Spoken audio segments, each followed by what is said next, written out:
Hello guys, ఈ రోజు అయితే మన నేపాలి మా జాలర్లకు సంబంధించిన ఒక చేపల పులుసు అయితే చేస్తానని చెప్పింది. ఎలా చేస్తుందో చూద్దాం. ఫస్ట్ అయితే తను ఏం చేస్తుందో చూద్దాం. ఇంతకీ ఈ చేపలు ఏంటా అనే కదా మీ ఆలోచన. ఈ చేపలు ఏంటో కాదు, సొర చేపలు అని అంటారు దీన్ని. తనైతే ఫస్ట్ కడుగుతుంది ఫ్రెష్గా. ఇప్పుడే సముద్రం నుంచి తీసుకొచ్చిన చేప ఇది. సో మా అమ్మ దగ్గర నేర్చుకుంది ఈ వంట ఎలా చేయాలి ఏంటని. ఫ్రెష్గా కడిగేసిన తర్వాత తిను పట్టుకొని వస్తుంది కిచెన్లోకి. కిచెన్ నుంచి నేరుగా మన ఫ్రిడ్జ్ దగ్గరికి అయితే వెళ్తుంది. ఎందుకు ఇంత లేట్గా వెళ్తున్నావు అని అడిగితే సామాన్లు నేను తీసుకొద్దానని చెప్పేసి అంది.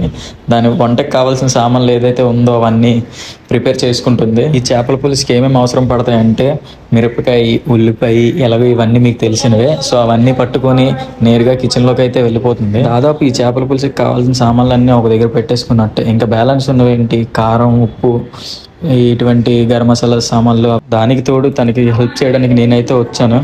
ఏదో చెయ్యాలి కదా అని చెప్పి చేస్తున్నాను. మధ్యలో అయితే తను ఏం చేస్తుందో కూడా అర్థం అవట్లేదు. నా మీద జోక్స్ వేస్తుంది ఏవో చూపిస్తూ. చూద్దాం ఫైనల్లీ ఎలా వండుతుందా ఏంటి అని చెప్పేసి నేనైతే చాలా టెన్షన్ పడుతున్నాను. ప్రజెంట్ ఉప్పు వేస్తున్నాను. ఎంత మాత్రం సరిపోతుందని అడిగితే ఇంకా ఈ పర్లేదని అని చెప్పింది. ఓకే, కారం ఇవన్నీ యాడ్ చేస్తున్నాం. కొంచెం కొంచెం మరీ ఎక్కువ వేస్తే టేస్ట్ బాగా రాదని చెప్పింది. బహుశా దీనికి మా అమ్మ బాగా నేర్పించేసినట్టుంది. కొంచెం మన తాతలు ముత్తాతలు ఉండేటట్టే చెప్తుంది. నేను మా అమ్మ దగ్గర చూసాను, సేమ్ యాస్టీజ్ అలాగే చెప్తుంది. ఉప్పు అయితే కొంచెం ఏముంది కదా, అది కూడా వేసేస్తున్నాను. నెక్స్ట్ కారం వేసిన తర్వాత 3 స్పూన్స్ ఎన్ని స్పూన్స్ వేయమంది, కానీ అదంతా నేను జల్లుతున్నాను. నాకు అంతగా తెలియదు కూర కోసం. సో నెక్స్ట్ అంటే ఇదేంటి గరం మసాలా ఏదో యాడ్ చేస్తుంది, నాకు ఇదేంటో కూడా తెలియదు. ఇప్పుడు బాగా కలిపేస్తుంది అనమాట. కలిపేసిన తర్వాత ఫస్ట్ అయితే దీన్ని ఫ్రై చేస్తానని చెప్పింది. మరి మిక్స్ చేసిన తర్వాత చూద్దాం ఎలా చేస్తుంది ఏంటని.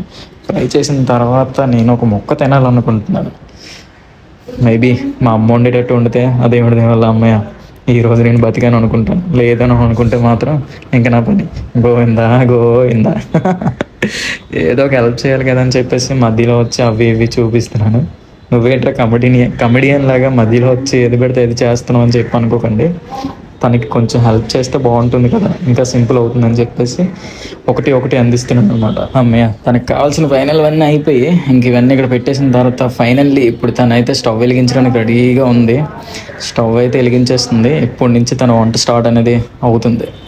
సో ఇక్కడి నుంచి తను ఎలా వండుతుందో ఏంటో చూద్దాం. ప్రతిదీ వీడియోలో చూసి ఏమైనా తప్పులు ఉంటే కొంచెం కామెంట్స్ చేసి చెప్పండి. ఇలా కాదు ఇలా వండితే ఇంకా బాగా వస్తుందని అని చెప్పేసి అప్పుడు తినకు కూడా ఒక ఐడియా వస్తుంది. ఎందుకంటే ఎక్కడి నుంచో వచ్చి ఇక్కడ మన ఊరు వంట వండడం అంటే ఆ సమస్య కాదు కదా. సో ఒకసారి ఇవన్నీ చూడండి. బాగానే చేసింది ప్రొఫెషనల్గానే.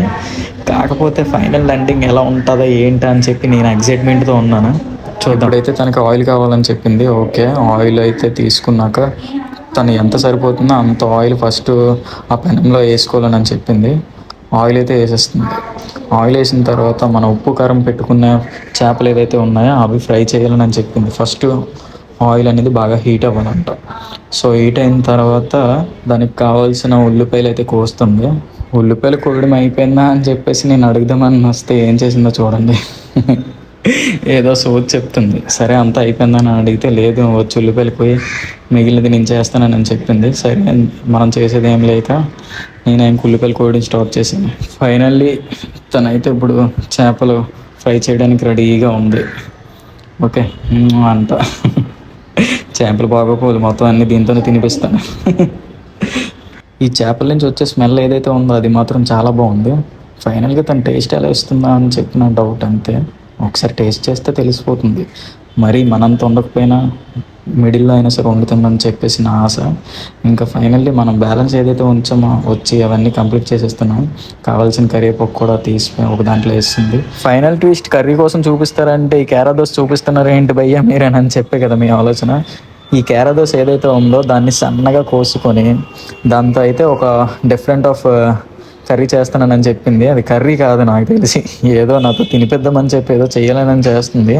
లాస్ట్లో ఇవి సన్నగా కోసి ముక్కలన్నీ ఒక దాంట్లో వేయమని చెప్పింది. ఓకే అని చెప్పేసి నేను కోస్తున్నాను. తర్వాత నిమ్మకాయని కూడా అలాగే 2 ముక్కలు కోసి ఉంచమని చెప్పింది. ఈ కేరా తింటే ఏంటో నేను ఎప్పుడు తినలేదు, బట్ ఓకే బాగానే ఉంది. మరి అంత కాదు, వాళ్ళు నేపాలీస్ కాబట్టి వాళ్ళు తినడానికి బాగానే ఉంటుంది అంటారు. మనకు అలవాట్లేదు కాబట్టి సో నాకైతే నార్మల్గానే అనిపించింది. తను లాస్ట్లో ఏం చెప్పిందంటే ఈ కీర దోశ అయితే ఆరోగ్యానికి చాలా మంచిదని చెప్పింది. ఓకే అని చెప్పేసి ఒక ముక్క తిన్నాను, కాకపోతే నాకు అంత నచ్చలేదు.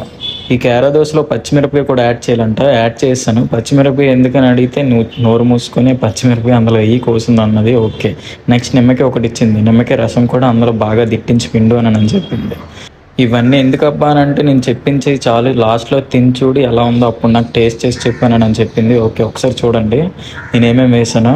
కీర దోశ, పచ్చిమిరపకాయ, టమాటీ, ఇంకా నిమ్మకాయ రసం, నెక్స్ట్ ఉప్పు, సాల్ట్ ఏదైతే ఉందో దానికి మనం సరిపడేంత వేసుకుంటే సరిపోద్దంట. ఓకే, నేను సాల్ట్ అయితే కొంచెం వేసా. సాల్ట్ వేసిన తర్వాత మొత్తం అంతా కలిపేమని చెప్పింది. ఇంకా కొంచెం కారం వేసింది, కారం వేసి కూడా బాగా మిక్స్ చేసిన తర్వాత బ్లాక్ సాల్ట్ అంట, బ్లాక్ సాల్ట్, నెక్స్ట్ అదే గరం మసాలా ఏదో వేసింది. ఓకే, ఇవన్నీ ఎందుకు వేస్తున్నావు అని అడిగితే ఇప్పుడు తిని చూడు అయిన తర్వాత ఎలా ఉందో అప్పుడు చెప్పానని చెప్పింది. ఓకే, మొత్తం ఒకసారి కలిపేసిన తర్వాత మనం తిందాం, ఎలా ఉందో అప్పుడు చెప్తాను. Okay ready. ఇప్పుడు ఇది నేను తినడానికి రెడీగా ఉన్నాను, బట్ ఎలా ఉంటుందా అని చెప్పి నాకు కొంచెం టెన్షన్గా ఉంది. ఎందుకంటే ఇటువంటి మనం ఎప్పుడు తినాం కదా, మన అమ్మాయిలు కూడా మనకి ఎప్పుడు ఇలాంటి ప్రిఫర్ చేయలేదు తినడానికి. సో ఇప్పుడు నేను తినడానికి ట్రై చేస్తున్నాను. ఫస్ట్ బా టేస్ట్ ఎన్ని రకాలుగా ఉందో నేనైతే దీన్ని మాటల్లో చెప్పలేను. తీపి, పులుపు, ఉప్పు, కారం అన్నీ కలిపి కొట్టేసింది ఇది. ఓకే ఓకే పర్లేదు, చెప్పడానికి అయితే అవ్వలేదు, బట్ 4-5 టేస్ట్లు అయితే అనిపించింది నాకు. మ్యాక్సిమం ఎక్కువ శాతం అయితే పానీపూరి తిన్నట్టు అనిపించింది. పానీపూరి వాటర్ ఉంటుంది కదా, ఆ పానీపూరి వాటర్ని దీంట్లో మిక్స్ చేసుకొని తిన్నట్టు అనిపించింది. కానీ ఉప్పు, తీపి, కారం ఇవన్నీ చాలా బాగున్నాయి అనమాట. తీపి వేయకపోయినా సరే కొంచెం బాగుంది, ఎందుకో బాడీ మొత్తం పులకరిస్తుంది. పచ్చి నిమ్మకాయ తింటే ఎలా ఉంటుందో సో అలా ఉందన్నమాట. ఇది నాకైతే చాలా బాగా నచ్చింది. ఒకసారి మీరు కూడా మీ ఇంట్లో ట్రై చేయండి, ఇది చాలా బాగుంది, హెల్త్కి కూడా చాలా మంచిదంట. సో బలవంతంగా 2 తినడం అయితే జరిగింది. ఇంకా నేను తినలేనని చెప్పేసి ఆపేసా. నెక్స్ట్ ఇది తయారు చేసింది నేపాలీ కాబట్టి నేపాలీ చేత ఒకటి తినిపిద్దాం. ఓకే ఎలా ఉందో చెప్తుంది. తను మాత్రం చాలా హ్యాపీ ఫీల్ అవుతుంది. డైలీ ఇవే తింటుంటారేమో మేబీ. నాకైతే మొత్తం బాడీ అంతా పులకరించిపోయింది తిన్నంటనే. ఇది మాత్రం సూపర్, ఓ ఎగ్జాక్ట్ చాలా బాగుందని అన్నట్టు మాట్లాడుతుంది. ఓకే, తను ఇప్పుడు ఇలాంటివి తింటారు కాబట్టి ఓకే. ఇప్పుడు ఫ్రై అయితే అయిపోయింది, ఒకసారి ఫ్రై కూడా మనం టేస్ట్ చేద్దాం ఎలా ఉంటుందో ఏంటని. నేనైతే చాలా ఎగ్జైట్గా ఉన్నాను.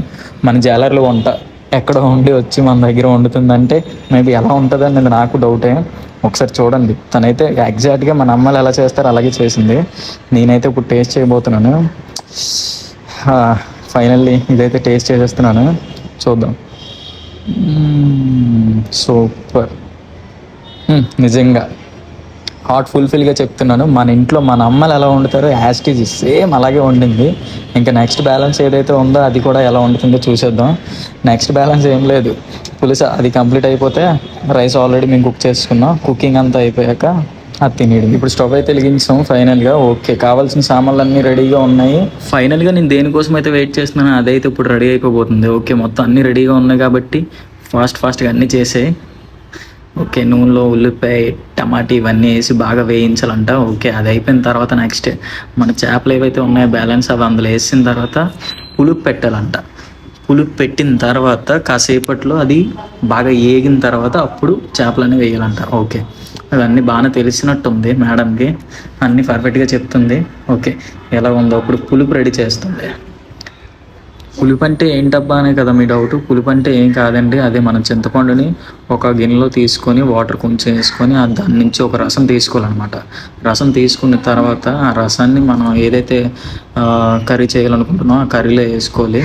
సో మనకు కావాల్సినంత దాంట్లో వేసుకున్న తర్వాత కాసేపు అయ్యాక ఒక చారు అనేది రెడీ అయిపోతుందంట. ఓకే, అంతా బాగానే చెప్తుంది, బాగుందంట.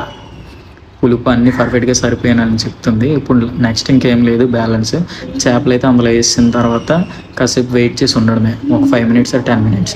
అది బాగా మరిగి దగ్గర అయ్యాక లాస్ట్లో మొత్తం అంతా రెడీ అయిపోయినట్టే. అయిపోయిన తర్వాత లాస్ట్ ఫైనల్ స్టేజ్ ఎలా ఉంటుందో మనం తిని చూసి చెప్పాలి. ఎంతసేపు ఈ చేపల పులుసు కోసం ఎక్స్ప్లెయిన్ చేసి నా మైండ్ అయితే ఫుల్ దెమ్మ తిరిగిపోయింది. లాస్ట్కి అయితే ఈ కర్రీ అయితే అయిపోయింది. ఓకే, ఎలా ఉందా అని చెప్పి టేస్ట్ చేద్దాం. ఫైనల్ ఎలా వచ్చింది దేవుడా, బాగా వస్తుంది చాలు.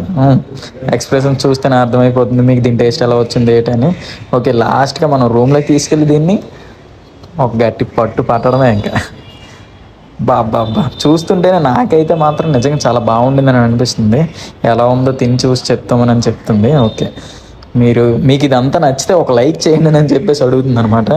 ఓకే, వేడి వేడి రైస్ ఇంకా నైస్. దానికి కావాల్సిన చేపల పులుసు అయితే రెడీ అయిపోయింది. ఓకే, నేనే ఇంకా ఆగలేనని చెప్పి టేస్ట్ చూసేస్తున్నాను. ఓకే ఓకే, చాలా బాగుంది. మరీ మనంత కాకపోయినా ఎక్కడో చిన్న టేస్ట్ తేడా కొట్టింది. కాకపోతే టేస్ట్ అనేది డిఫరెన్స్ వచ్చినా అది తినడానికి మాత్రం చాలా బాగుంది. ఓకే, తను కూడా మాలో కలిసిపోయిందని చెప్పి నాకు అప్పుడే అర్థమైంది. ఓకే, చాలా బాగుంది. ఒకసారి మీరు కూడా ఇలా ట్రై చేయండి. ఎక్కడైనా మీకు తెలియకపోతే వీడియోలో చూసి ఎలా చేయాలి ఏంటనేది మీకు అర్థమైపోతుంది. తిని రివ్యూ ఇవ్వమని చెప్తుంది. ఒక్కసారి రివ్యూ ఇస్తే ఇటువంటి వీడియోస్ ఇంకా మేము చాలా చేస్తుంటాం.